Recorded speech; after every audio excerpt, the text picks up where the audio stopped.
नीतीश लालू अंदर ही अंदर एक बार फिर से पावर गेम में आ गए हैं और यही कारण है कि बार बार लालू प्रसाद इलाज के बाद दिल्ली से पटना पहुंच जाते हैं। फिर से एक बार ये गेम शुरू नज़र आया और वहां से उन्होंने अपने आप को अलग करके एनडीए में जाना बेहतर समझा। मंत्री पद से इस्तीफा दिया, एक मंत्री का पद और खाली। लालू प्रसाद के बाद कांग्रेस की एंट्री और कांग्रेस के बाद वाम दलों का लगातार सरकार पर हमला करना, ये सब कुछ बता रहा है कि कहीं ना कहीं कुछ तो बात है। नमस्कार, बहुत बहुत स्वागत करते हैं आपका। भीतर की बात में जो खबर लेकर के आपके सामने आए हैं, उस खबर में एक बार फिर से ये असमंजस की स्थिति पैदा हो गई है कि क्या नीतीश कुमार और लालू प्रसाद के बीच सामने से सब कुछ ठीक ठाक है, क्या अंदर से सब कुछ ठीक ठाक है।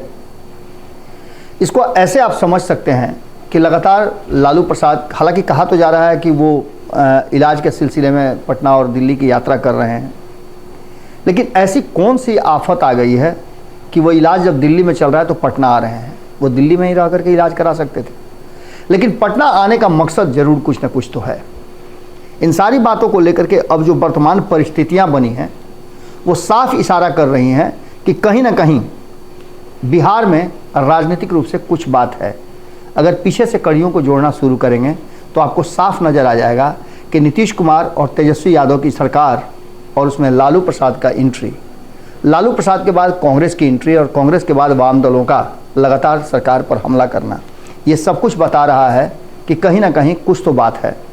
इसको ऐसे आप समझ सकते हैं कि लगातार नीतीश कुमार पर यह दबाव बनाया जा रहा है, चाहे कांग्रेस हो या फिर अन्य दल, कि मंत्रिमंडल का विस्तार किया जाए। मंत्रिमंडल के विस्तार को लेकर के आपने कई बार सुना होगा कि अब हो जाएगा, अब हो जाएगा, अब हो जाएगा। अब एक बार फिर से कहा जा रहा है कि चूंकि मलमास चल रहा है इसलिए मंत्रिमंडल का विस्तार नहीं हुआ है।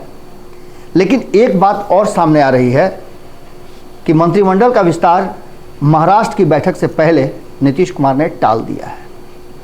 अब इन सारी स्थितियों को देख करके और उसकी कड़ियों को जोड़ करके अगर आप देखते हैं तो एक साल इस सरकार के पूरा हो गए। एक साल का जश्न भी मन गया, लेकिन वो जश्न सामूहिक जश्न नहीं था।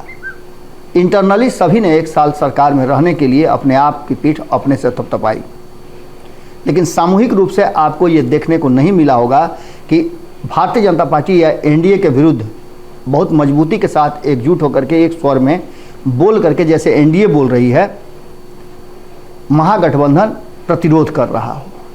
वर्तमान बदली हुई परिस्थिति में हालांकि कई मौके आए जिसमें सब एकजुट नजर आए। दिल्ली में चाहे वो नरेंद्र मोदी को सदन में बुलवाने की बात हो, मणिपुर की घटना हो या फिर बिल की बात हो, इन सारी बातों में विपक्ष एकजुट नजर आया। लेकिन बिहार की जो वर्तमान परिस्थिति बनी है, उस परिस्थिति में हमने आपको बताया था कि जब पिछले साल 9 अगस्त को 2022 को इस सरकार का गठन हुआ तो सरकार में मंत्रियों के कोटे तय किए गए।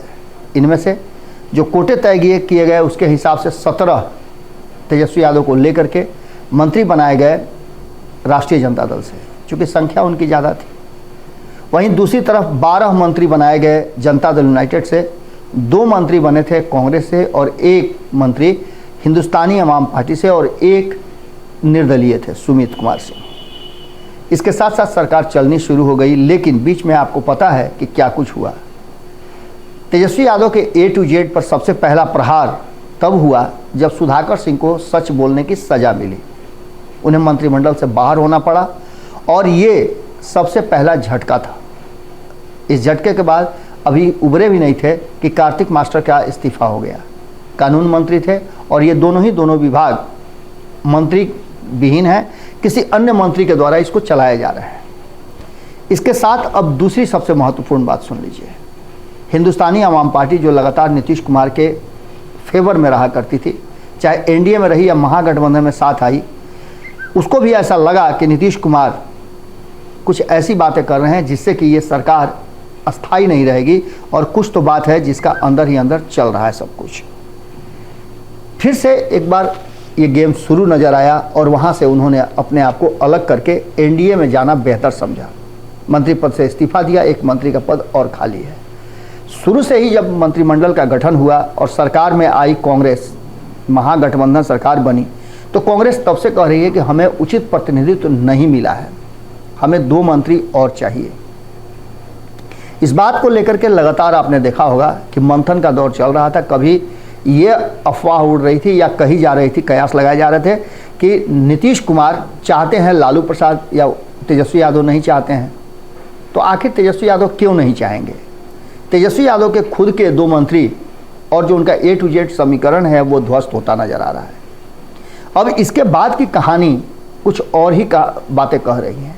कहा तो ये जा रहा है कि एक बार फिर से जिस तरह से जो कड़ियों की बात की जा रही है, नई नई कड़ियाँ जोड़ी जा रही हैं, उन कड़ियों में नीतीश कुमार और लालू प्रसाद में भीतर ही भीतर कोल्ड वार छिड़ा हुआ है। नीतीश लालू अंदर ही अंदर एक बार फिर से पावर गेम में आ गए हैं और यही कारण है कि बार बार लालू प्रसाद इलाज के बाद दिल्ली से पटना पहुंच जाते हैं। इसमें जो चीज़ें सामने आई उसमें हमने आपको बताया भी था कि जो 243 विधायक हैं उनमें 15% जो है वो मंत्री बन सकते हैं। इसके हिसाब से 36 का आंकड़ा होता है और अभी वर्तमान जो परिस्थिति बनी है उसमें 30 हो गए हैं। जब सरकार का गठन हुआ था तो 33 मंत्री हुआ करते थे। 2 आपको पता है कि राष्ट्रीय जनता दल से इस्तीफा हुआ और 1 हिंदुस्तानी अवाम पार्टी से।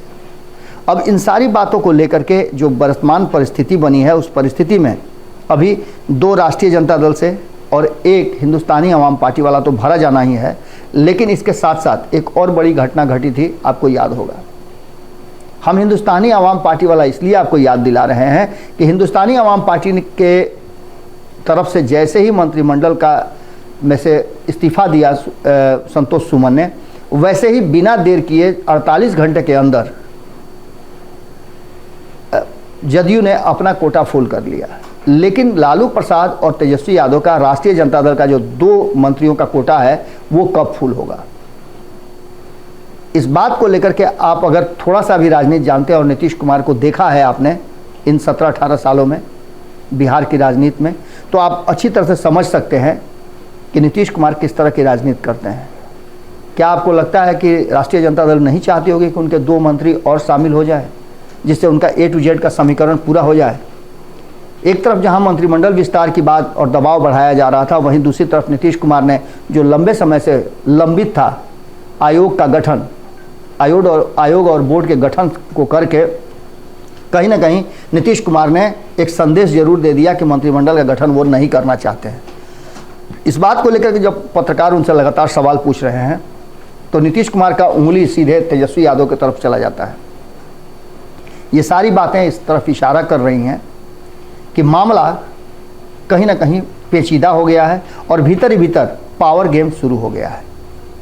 लालू प्रसाद का पटना में डेरा डालना इस बात की तरफ इशारा करता है कि वो महावत हैं जो नीतीश कुमार को अपने कंट्रोल में करने के लिए पटना में है।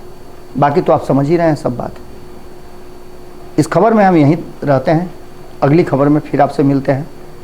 भीतर की बात में लगातार हम आपको भीतर की बातें बताते हैं और ये भीतर की बात निश्चित रूप से इस बात की तरफ इशारा कर रही है कि महागठबंधन सरकार में सब कुछ ठीक ठाक नहीं है।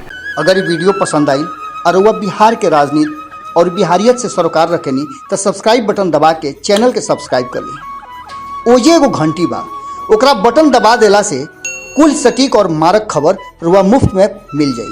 अगर रुआ पत्रकारिता के हमनी के नया प्रयोग में सहयोग कर चाहतानी तो ज्वाइन बटन दबा दी। पेटीएम नंबर नोट कर ली 9386816700। धन्यवाद।